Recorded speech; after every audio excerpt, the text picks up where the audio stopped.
브리핑 시작하겠습니다. 더 빠르게, 더 강하게, 더 선명하게 행동하겠습니다. 조국혁신당 대변인 강미정입니다.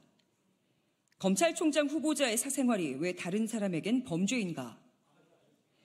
심우정 검찰총장 후보자는 윤석열 검찰 독재 정권의 검찰총장으로서는 적격입니다. 달리 말하면 정상적인 정부에서라면 부적격 판정을 받을 겁니다. 인사검증에 필요한 자료마저 내지 않았으니 시험이라면 실격 처리됐을 겁니다. 심 후보자는 어제 열린 인사청문회에서 자녀의 장학금 수령 여부를 묻자 의원님 그것은 사생활 아닙니까? 라면서 발끈했습니다. 그 질문이 그렇게 아프고 당황스러웠을까요? 민중의 소리 오늘 보도를 보면 심 후보자 아들이 받은 장학금이 석연치 않은 구석이 있습니다. 미래 과학자 양성 목적의 민간 장학금으로 주로 과학고와 영재고 학생들이 받는데 심 후보자의 아들은 인문계였으니까요.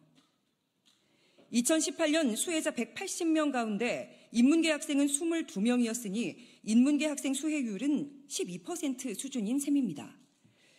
아버지가 검찰총장이 될 수도 있다는 그 점이 작용하지 않았을까요? 어떤 사람의 자녀 장학금 수사에는 검사 21명이 달라붙었습니다. 세 차례에 걸쳐 장학금 600만 원을 받았는데 뇌물 및 청탁금지법 위반 혐의로 기소했습니다. 조국혁신당 조국 대표 이야기입니다. 뇌물 혐의에 대해서는 무죄 판결이 났지만 청탁금지법에 단어조차 등장하지 않는 자녀, 그 자녀 장학금에 대해 청탁금지법 위반으로 유죄 판결을 받았습니다. 조국 대표 장녀의 장학금을 뇌물로 기소한 검찰의 수장이 되겠다는 자는 특수계급입니까? 아니라면 내 자녀의 장학금은 범죄 혐의와 무관하다, 자료로 증명하겠다 이렇게 당당하게 제시해야 하는 거 아닙니까? 검사 자녀의 장학금은 사생활이고 검사가 잡아넣으려는 자의 자녀 장학금은 왜 뇌물입니까? 인사청문위원들이 심 후보자 자녀의 국립외교원 연구원 채용 과정이 공정했는지 살펴보겠다는데 그것도 사생활입니까?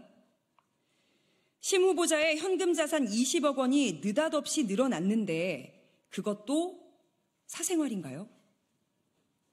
그렇게 지키고 싶은 사생활이 많으면 계속 사생활을 즐기면서 살지 굳이 인사청문회까지 거쳐 주요 공직에 진출을 하려고 합니까?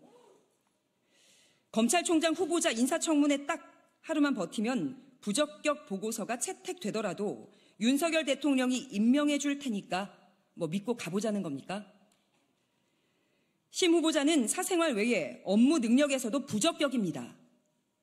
인사청문위원 박은정 조국혁신당 의원에 따르면 심 후보자는 런종섭 사태는 물론 검사의 성추행을 불기소 처분하는 데에도 깊게 관여했습니다.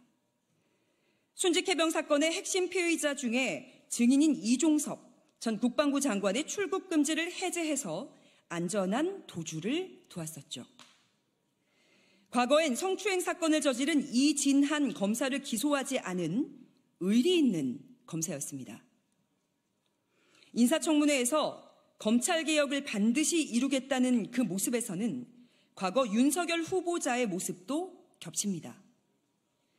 혹시 검찰총장이 되더라도 부디 대통령 윤석열의 검찰총장이 아니라 국민을 위한 대한민국의 검찰총장이 되기를 바랍니다. 브리핑 이어하겠습니다. 부끄러움을 안다면 안창호 후보자는 즉각 사퇴하라. 윤석열 대통령은 도대체 어떤 기준으로 국가인권위원회 위원장 후보를 지명한 겁니까? 어제 국회 인사청문회에 출석한 안창호 인권위원장 후보자는 인권 감수성은커녕 집중교육을 통해서도 바로잡을 수 없는 편협한 인권의식과 편향된 종교관, 그로 인한 극단적이고 황당하기까지 한 현실 인식을 적나라하게 보여줬습니다.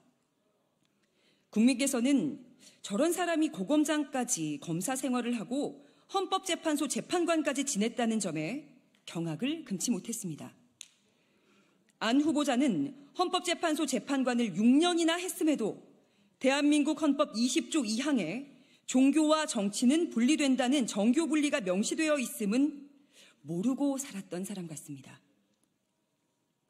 목사 면접 보러 온 거 아니냐는 청문위원회 지적이 너무 점잖아 보일 정도였으니까요. 안 후보자는 인권위가 2006년부터 제정을 위해 노력한 차별금지법의 반대 의사를 표명하는 것을 넘어서 차별금지법이 도입되면 마르크시스트가 활개쳐 공산주의 혁명에 이용될 우려가 있다고 답을 했습니다. 김문수 고용노동부 장관마저 울고 갈 망상 수준의 망언입니다. 또한 안 후보자는 진화론에 대한 과학적 증거가 없다, 이렇게 답을 했습니다. 이거는 뭐라고 논평을 해야 될지 모르겠습니다. 지구 역사 6천년설, 지구 평면설 수준의 반지성주의적이고 근본주의적 교리에 경도된 나머지 지나가던 소가 웃을 수준의 발언입니다. 기독교 복음적 가치 수호와 차별금지법 반대를 목적으로 창립한 복음법률가회 창립 멤버이자 공동대표를 역임한 그런 분답습니다. 그는 이승만 국부론에 동의하냐는 청문위원회 질문에는 건국을 위해 가장 훌륭한 제 나름대로 뽑은 분이 이승만, 안창호, 김구라고 이승만을 가장 먼저 꼽은 답변은 차라리 멀쩡해 보입니다. 보통 망언을 일삼았더라도 인사청문회 자리에서는 수정하거나 모호하게 답을 하기 마련이죠.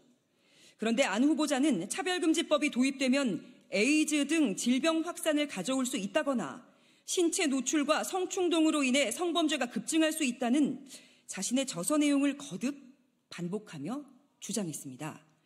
성소수자 혐오와 지독한 차별, 성인지 감수성 빈곤을 드러내고 말았습니다. 이미 김용원, 이충상 2명 인권위원회 반인권적 언행으로 인권 없는 인권위로 파행을 거듭하고 있는 인권위에 안 후보자가 위원장으로 임명된다면 인권위는 그 존재 의미를 상실할 겁니다. 국제적 오명을 살 일입니다. 윤 대통령은 여성가족부, 독립기념관장처럼 인권위를 파괴하고 그러기 위해서 이런 작자를 일부러 고른 게 아닌가 의심됩니다. 조국혁신당은 요구합니다. 윤 대통령은 인권위원장은커녕 최소한의 인권의식마저 결여한 안 후보자의 지명을 즉각 철회하고 대한민국 대국민께 사과하십시오. 도대체 무슨 기준으로 적임자를 판단한 것인지 놀라울 따름입니다. 인사 참사입니다. 윤 대통령이 철회하지 않을 경우 성경책을 들고 갓을 쓴 공안검사 출신 안 후보자는 스스로 부끄러움을 알고 격에도 맞지 않은 인권위에 얼쩡대지 말고 그냥 하고 싶은 얘기 마음껏 하시면서 자유롭게 살기를 권합니다. 여기까지 하겠습니다. 고맙습니다.